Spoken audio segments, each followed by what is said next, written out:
이스라엘 백성이 성전 건축을 재건한 지 3개월이 지났습니다. 그런데 참 공교롭게도 이 시기가 파종하기 위해서 이른비가 필요할 그때였습니다.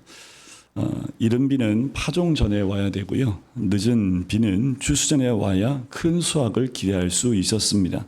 이스라엘 백성은 학계 선지자를 통해서 자신들의 우선순위가 잘못되었음을 깨닫게 되고 또 그동안 그것 때문에 고통을 겪었다는 말을 들었지요. 그들은 3개월 전에 학계 선지자의 말씀을 듣고 그리고 성전 건축을 하기 시작을 합니다. 그렇다면 이제 이스라엘 백성이 무엇을 기대할 수 있을까요? 이제 이른 비가 내릴만 하지 않을까라는 생각을 하지 않았을까요? 하나님께서 마지막으로 학계 선지자를 통해서 또 하나의 문제를 다루고 계세요. 수련회 갔다 왔으니까 이제 하나님이 주신 은혜 또 예배하신 은혜가 임하지 않을까라는 기대가 우리 가운데 동일하게 있을 줄 압니다. 어쩌면 이스라엘 백성이 이 성전 건축을 시작하고 다시 시작하며 3개월쯤 지났을 때 그때 당연히 하나님께서 이것을 주지 않을까라는 생각과 같지 않을까라는 생각을 하게 됩니다. 하지만 그것은 이스라엘 백성이 하나님의 영광을 보지 못하는 매우 심각한 문제였기 때문에 하나님이 학교를 통해서 마지막 이 문제를 다루고 계시는 거예요. 이스라엘 백성은 성전 건축 일을 시작은 하였지만 금세 그 생각이 나태해지기 시작을 해요. 자, 그 나태함은 동기가 순수하지 못한 것보다 더 안 좋아요. 그래서 하나님이 이스라엘 백성을 또 부르십니다. 뭐라고 부르실까요? 14절을 보면 뭐라고 부르고 있어요? 질문인데 뭐라고 부르고 있어요? 네, 이 백성. 전에도 어제도 말씀을 드렸지만 하나님이 이 백성 하면 듣는 백성들은 어때야 돼요? 긴장이 오는 거예요. 내 백성이 아니라 이 백성이라고 하면 이게 하나님 또 우리 하나님 앞에서 뭔가 하나님이 또 말씀하시는구나라는 긴장을 할 수밖에 없는 단어입니다. 그러면서 뭐라고 그래요? 너희가 부정하다고 얘기합니다. 이게 무슨 말이에요?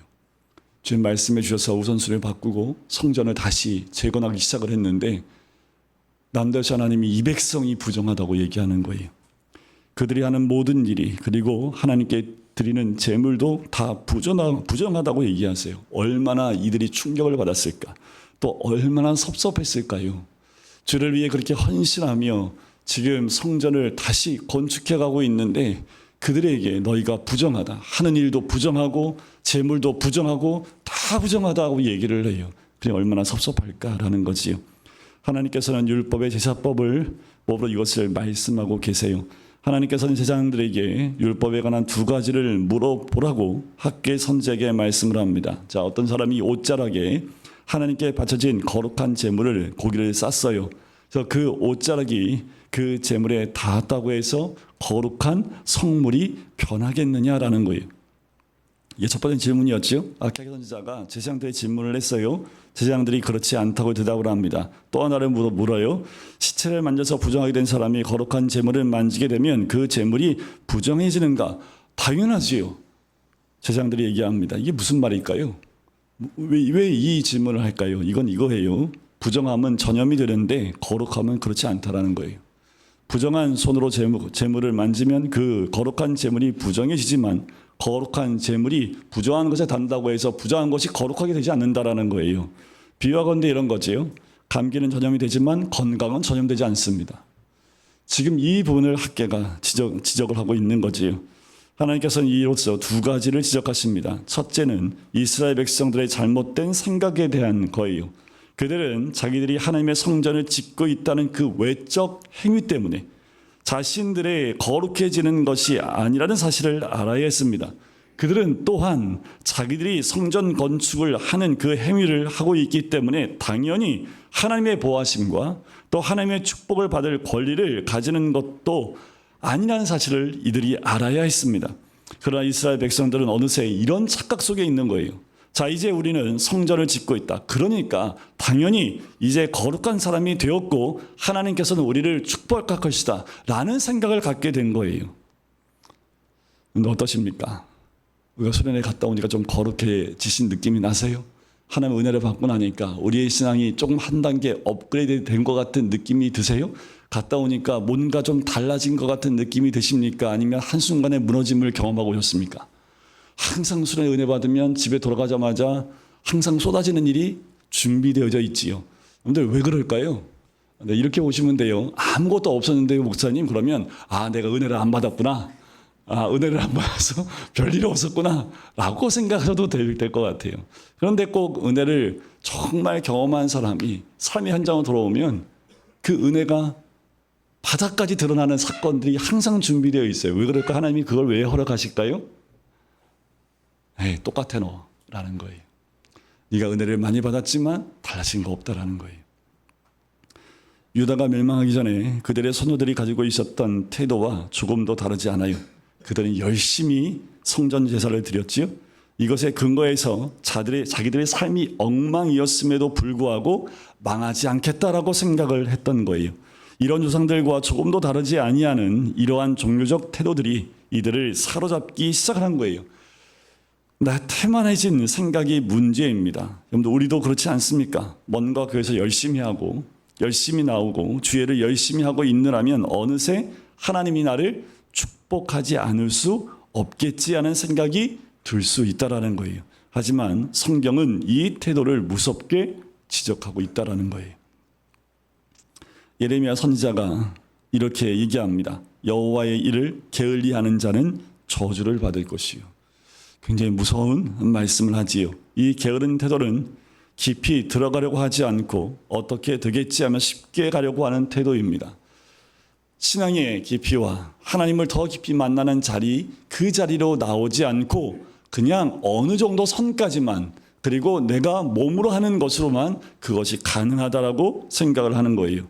우리가 제사를 드리고 있는데 어떻게 하시겠어? 우리가 평생 교회를 다녔는데 설마 지옥 가겠냐? 내가 이렇게 열심히 기도하고 있는데 이 문제 하나 안 들어주시겠어? 라는 생각들이 우리의 마음 가운데 은연히 들어와 있다는 거예요. 내가 주를 위해서 이렇게 헌신했으니 하나님 이 정도는 허락해 주지 않겠어? 라고 생각을 하고 있다는 거죠. 어느새 익숙해져 버린 것이 신앙생활에 정말 독이 되어 있는 모습을 봅니다. 형식적 신앙으로 태만함으로 흘러가는 길이 거기에 있기 때문에 그래요. 우리를 이런 익숙함과 형식적 신앙에서 벗어나게 하는 것이 무엇입니까? 여기서 벗어날 수 있는 방법이 무엇일까라는 거예요. 그것은 그리스도의 영광을 보는 겁니다. 그리스도의 영광을 보는 그 순간 우리의 형식적인 모든 것들이 다 깨져버립니다. 형식적이고 그리고 익숙함에서 깨어날 수 있는 거예요. 그리스도의 영광을 볼 때 우리는 처음 주를 만났을 때 그 첫사랑의 은혜로 다시 들어갈 수 있고 또 주님을 섬기게 됩니다. 우리를 그 자리로 데려가는데 그것은 그리스도의 영광을 보는 거예요. 이것을 우리는 속히 이렇게 얘기합니다. 은혜 받았다고 얘기를 해요. 은혜 받으면 사람이 순해집니다. 왜 수련회 갔다 오면 눈빛이 좀 선해지는 것 같지 않으세요? 제 눈빛이 좀 선해지어 보이나요? 우리 서로 갔다 왔더니 잘 몰라요. 그런데 같이 갔다 오지 않은 분들이 딱 보면 이 사람들 좀 갔다 오더니 눈빛이 좀 야 은혜 좀 받았네 라고 하는 것, 그 은혜를 받는 것이지요. 은혜를 받으면 여러분들 달라지는 건 뭐예요? 하나님의 그 은혜의 깊이를 경험했다라는 거지요. 하나님께서 우리를 위해서 예비하신 은혜가 얼마나 큰지, 그 큰 은혜는 언제나 주를 경외하는 자들을 위해서 예비되어져 있습니다. 그 은혜를 갈망하고 구하고 찾는 자들, 주님을 경외하고 주께로 피하는 자들을 위하여 하나님께서 쌓아두신 은혜가 얼마나 큰지 성경은 우리에게 말씀해주고 있습니다. 성경이 말씀해주는 그 말씀을 제가 한번 읽어드려 볼게요. 시편 31편 19절에 나오는데 제가 읽어드릴게요. 주를 두려워하는 자를 위하여 쌓아두신 은혜, 곧 주께 피하는 자를 위하여 인생 앞에 베푸신 은혜가 어찌 그리 큰지요. 이와 같이 은혜를 경험하게 되면 우리의 생각이 바뀝니다. 우리의 생각이 결코 뒤로 물러가 있는 생각 가운데 머무르지 않아요. 우리는 혹시 이런 태만한 생각 속에 머물면서 신앙생활을 하고 있었지 않았는지를 한번 돌이켜볼 필요가 있습니다. 두 번째, 하나님의 지적하시는 이스라엘의 백성의 문제는 이스라엘 백성이 사마리아 사람들과 관련된 거예요. 오늘 본문에는 나오지 않습니다. 하지만 에스라서에 보면 이 성전 건축을 하는데 이 사마리아 사람들이 또 와요. 이스라엘 백성이 16년 전에 성전을 재개한다는 그 소식을 듣자 사마리아 사람들이 전과 같이 다시 접근을 해요.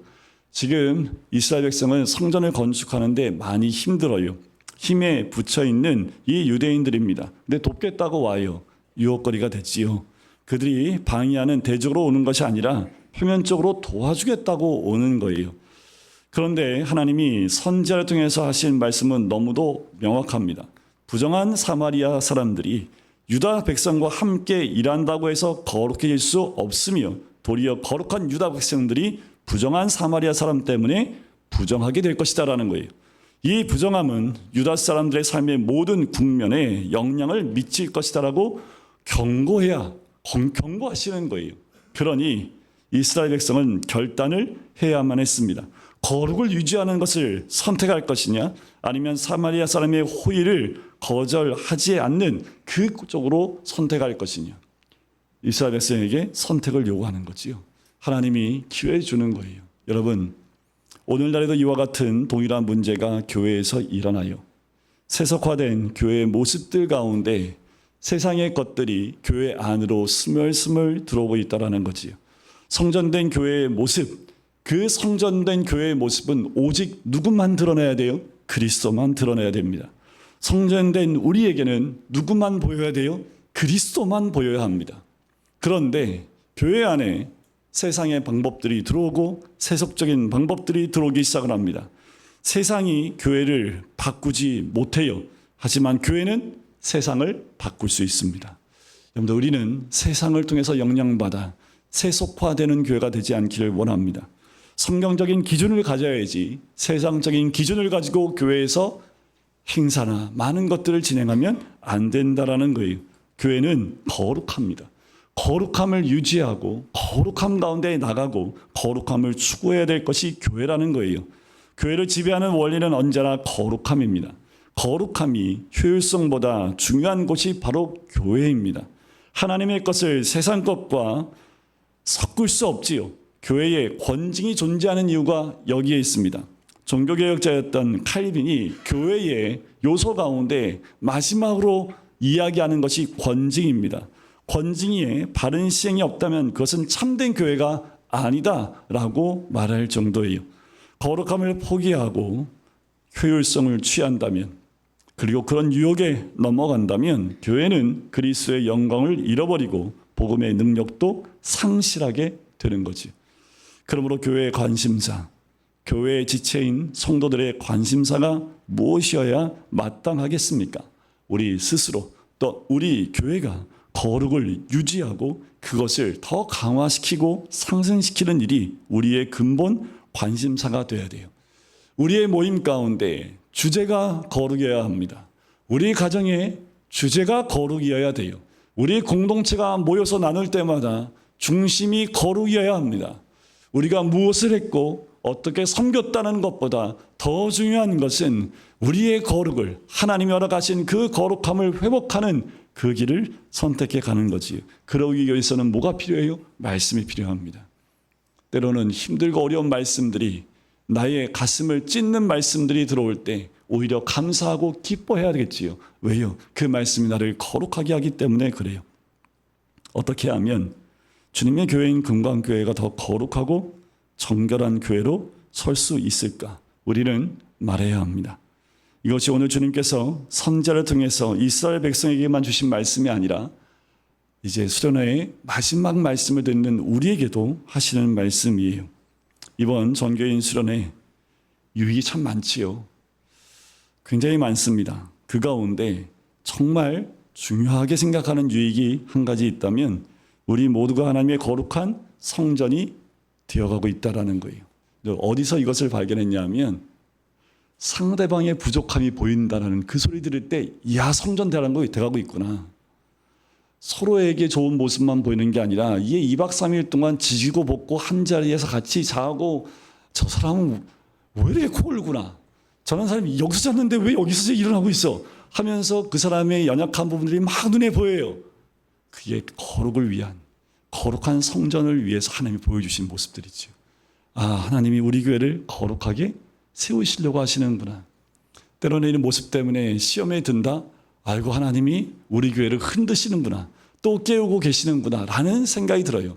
그 얘기를 들을 때는 걱정의 모습을 제가 해야 되잖아요. 일단 그 말씀하실 때 맞장구 이거 너무 감사한 일이에요. 이렇게만 하면 또 얘기하시는 분이 또 마음에 상처받으니까 겉으로는 어떻게 해요 하면서 속으로는 이야 하나님이 하시는구나 라는 거예요.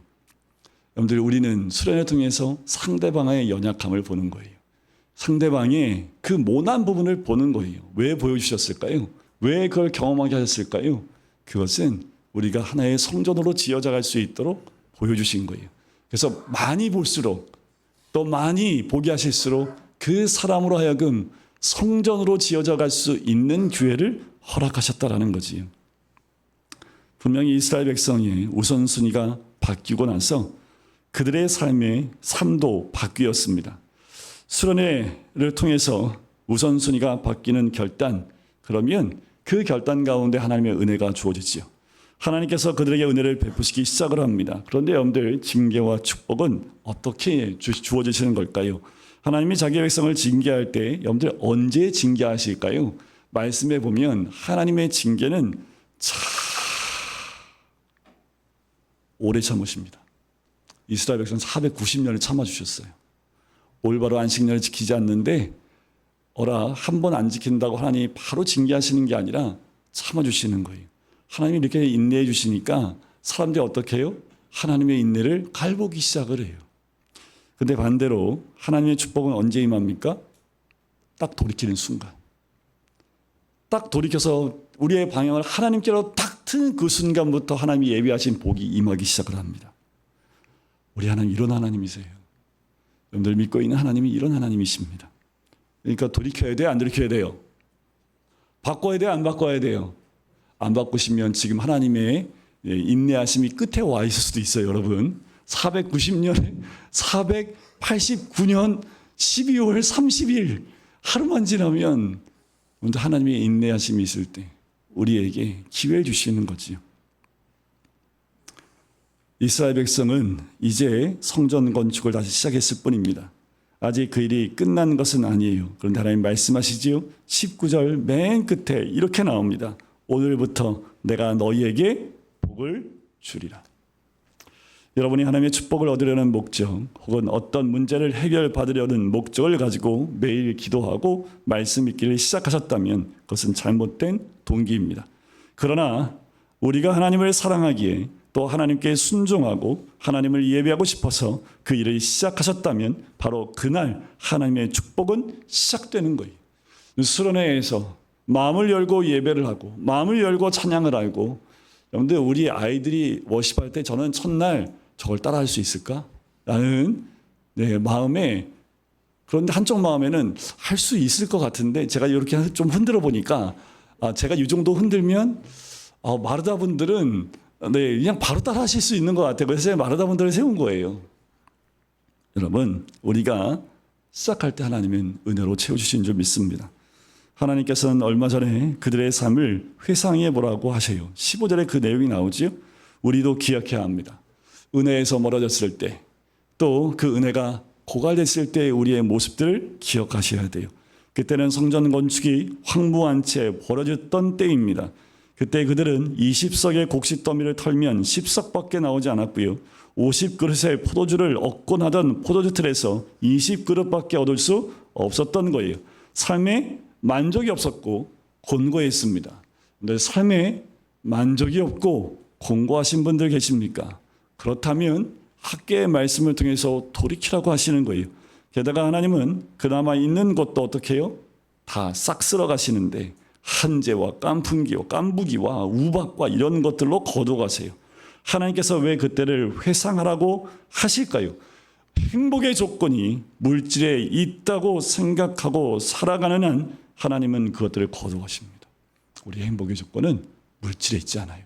우리의 행복의 조건은 나의 삶의 평안함에 있지 않습니다.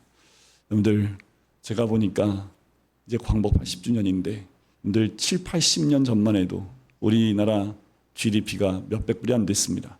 근데 지금은 3만 2천 불이 넘어가요. 그런데 사람들이 감사하고 있어요? 아니면 불만하고 있습니까? 풍족함은 우리에게 행복을 주지 않습니다. 행복의 조건이 오직 하나님께 있음을 인정한다면, 삶의 우선순위에 하나님이 오신다면, 그들이 먼저 하나님 나라와 의를 구하고 살아간다면 바로 그날부터 하나님은 그들을 축복하고 은혜를 베푸신다라는 거지요. 그들에게 필요한 모든 물질도 주신다고 말씀하시는 거예요. 이 이상 그 물질이 사랑하는 하나님의 자녀들의 영적 생명을 저해할 수 없기 때문에 그렇습니다. 하나님께서 이 말씀을 통해서 성전 재건을 시작한 백성들에게 상기시켜주는 것이 무엇입니까? 두 가지예요. 정결하고 거룩한 삶, 그리고 순수한 동기를 계속 가지고 가라는 거예요. 이 두 가지입니다. 그러니까 수련을 통해서 다시 한번 다짐해야 될 것은 바로 정결하고 거룩한 삶을 살고 순수한 동기로 하나님을 섬기라는 그 말씀이에요. 둘 다 강조점이 무엇입니까? 하나님이 그들의 삶의 최고의 우선순위가 되는 것, 그것이 중요하다라는 거지. 하나님과의 관계에 회복되지 않는 한 우리가 살아가는 삶의 모든 것은 다 저주라는 거예요. 하나님과의 관계가 회복되고 하나님과의 친교를 누릴 수 있다면 그의 삶의 내용이 무엇이든지 그 삶은 축복입니다. 아파도 축복이요, 없어도 축복입니다. 우리의 삶 가운데 주님이 나와 함께 하시면 어떤 길을 걸어도 그 길은 축복입니다.